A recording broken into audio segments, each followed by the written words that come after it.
कैसे डिलीट कर सकते हैं। और आज हम देखेंगे कि लिंक लिस्ट के अंदर हम वैल्यू को टेल पर से मतलब लास्ट जो हमारे पास नोड होता है उसको कैसे डिलीट कर सकते हैं। तो चलिए फिर स्टार्ट कर देते हैं।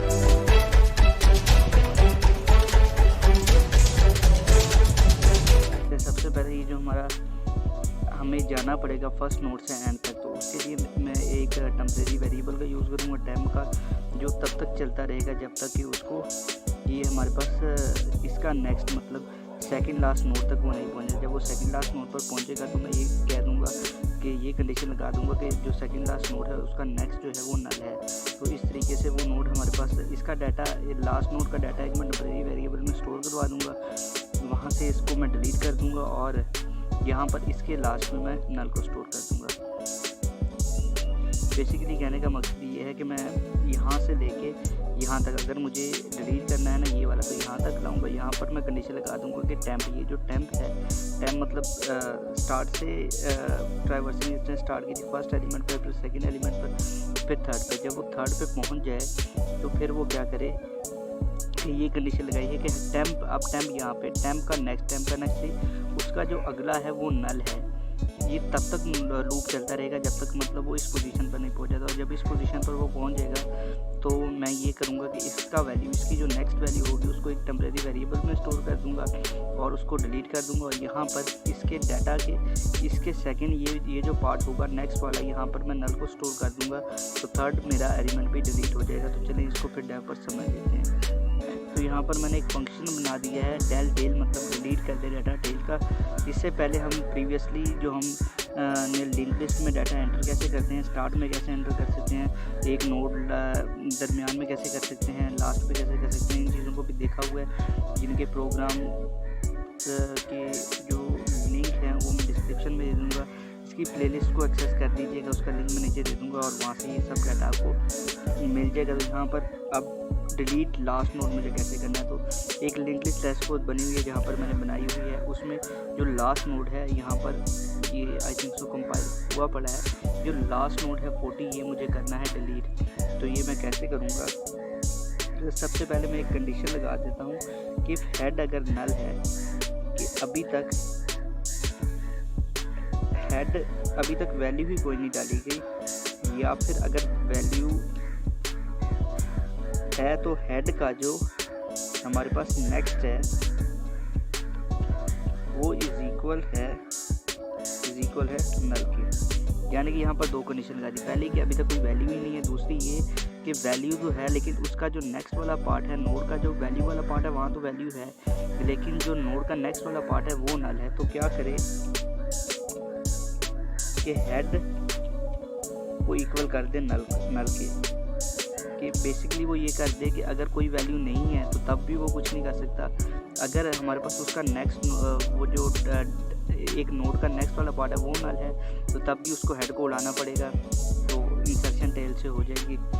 तो अब अगर ये नहीं है, अगर लिस्ट खाली नहीं है या पहला नोड नहीं है, हम नोड्स आगे हैं जिनको हम डिलीट कर सकते हैं, तो फिर हमें क्या करना पड़ेगा, यहाँ पर हम एक ले लेंगे, नोड बना लेते हैं, नोड स्टार टेम्प, एक टेम्प नाम का नोड बना लिया और इसको इक्वल कर दिया आगे। यहाँ पर ट्रैवर्सिंग का काम करेंगे क्योंकि प्रीवियसली हमने हर एक प्रोग्राम के अंदर ट्रैवर्सिंग का काम किया हुआ है। और यहाँ पर ये कब तक चलता रहे, एक लूप लगाएंगे वाइल लूप। ये कब तक हमारे पास लूप चलता रहे, जब तक कि टेम्प का हमारे पास नेक्स्ट का जो नेक्स्ट है वो इक्वल नहीं हो जाता, नॉट इक्वल का साइन देना, नॉट इक्वल टू नल। मतलब कहने का मतलब ये है कि हमें अगर ये नोड डिलीट करना है तो यहाँ तक एक्सेस करना पड़ेगा डाटा को। तो यहाँ पर एक्सेस करने के लिए इसको हमें डिलीट करना है ना, तो मैं एक कंडीशन लगा दूंगा कि वो नोड यहाँ पर पहले पहुँचेगी। इसका ये टेम्प है, लेट्स सपोज, तो टेम्प का नेक्स्ट जो है, इसका नेक्स्ट क्या है, नल। तो मतलब नोड इस वाले नोड तक जब तक वो ना पहुँचे जब तक वो लूप चलता रहे, डन, लूप चलता रहे।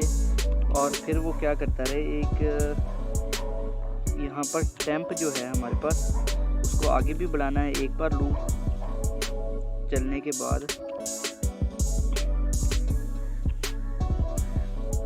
एक बार टेम्प हेड पे है तो उससे नेक्स्ट पे मूव करेगा, फिर उससे नेक्स्ट पे मूव करेगा, तो टेम्प को आगे भी तो बढ़ना है ना। तो इसके लिए हमने टेम्प ऑफ नेक्स्ट तक वो पहुंच जाएगा।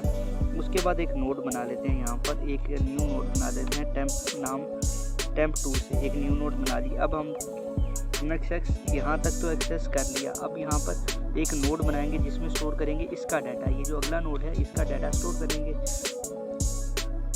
ठीक है। तो ये काम कर देंगे एक नोड स्टार, और उसको हम वैल्यू दे देते हैं टेम्प ऑफ नेक्स्ट की, यानी कि ये देखें यहाँ पर ये है, इसके नेक्स्ट में ये है, तो इसको हमने वैल्यू दे दी, एक न्यू टेम्प 2 को वैल्यू दे दी टेम्प के नेक्स्ट की। तो ये हमारे पास वैल्यू आ गई, ये हमारे पास हो गया। अब टेम्प जो है हमारे पास, टेम्प का जो नेक्स्ट है ये इक्वल हो जाए हमारे पास नल के, डन। कि उसका जो हमारे पास टेम्प जो है उसका नेक्स्ट जो है, अब ये इसको तो हमने दे दी ये वैल्यू, इसका ये जो नेक्स्ट वाला पार्ट है ये नल के इक्वल हो जाए। इसको हमने एक वेरिएबल के अंदर स्टोर कर दिया, और इसका नेक्स्ट को हमने क्या किसके इक्वल कर दिया, नल के। तो ये नल के इक्वल हो गया। तो यहाँ पर सिंपली अब नल पे पॉइंट कर गया है, उसका डाटा हमने कहीं और, मतलब अगर ये नल हो गया है, मतलब लेट्स सपोज अगर मैं यहाँ पे आ गया, इसको नेक्स्ट जगह पे मैंने नल कर दिया, तो इसका मतलब है कि वो नोड तो गया, इसको नल कर दिया, तो ये इसका मतलब है कि जहाँ पर नल है उससे आगे कोई नोड नहीं है, तो इस नोड से हमारा कनेक्शन ख़त्म हो गया, और लिस्ट हमारी, मतलब उससे वो लिस्ट से उसका नामो निशान मिट गया, जो नोड हमारे पास लास्ट नोड था। अब सेकंड लास्ट जो है वही हमारा लास्ट बन गया। तो लास्ट पे मुझे क्या करना पड़ेगा कि मैं डायनामिकली, क्योंकि मेमोरी को एक्सेस कर रहा था, तो यहाँ पर मैं इसको डिलीट भी कर सकता हूँ। तो टेम्प 2 जो मैंने बनाया था यहाँ पर, मतलब इसकी वैल्यू को टेम्प 2 में मैंने इसकी वैल्यू बेसिकली रखी थी ना, इसको अब मैं मेमोरी से डिलीट कर दूँगा, जिससे मेरी मेमोरी भी फ्री अप हो जाएगी। अब इसको नीचे कॉल करके देखते हैं, यहाँ पर इसको कॉल करके देखते हैं, यहाँ पर डेल टेल कंट्रोल C, और यहाँ पर आकर इसको कंट्रोल V कर देते हैं, और यहाँ पर हमें भेजना है सिर्फ हेड को। तो यहाँ से आप इसको प्रोसेस करके देखते हैं कि ये कैसे वर्क करता है। 40, तो यहाँ पर मैंने अब इसको चलाकर देखा है, तो ये बिल्कुल ठीक तरीके से रन करना स्टार्ट हो गया है। 40 थी पहले लास्ट पे वैल्यू, ये फंक्शन को हमने कॉल किया, और उसके बाद यहाँ पर ये हमारे पास 10, तो 20 और 30 आ रहा है, मतलब फर्स्ट वैल्यू ये 10, सेकंड 20 और उसके बाद 30, ये 40 जो हमने लास्ट पे टेल पे एंटर किया था ये हमारे पास ख़त्म हो चुका है। तो इससे नेक्स्ट लेक्चर में हम देखेंगे कि कैसे हम किसी भी पोजीशन पर हम डाटा को डिलीट कर सकते हैं।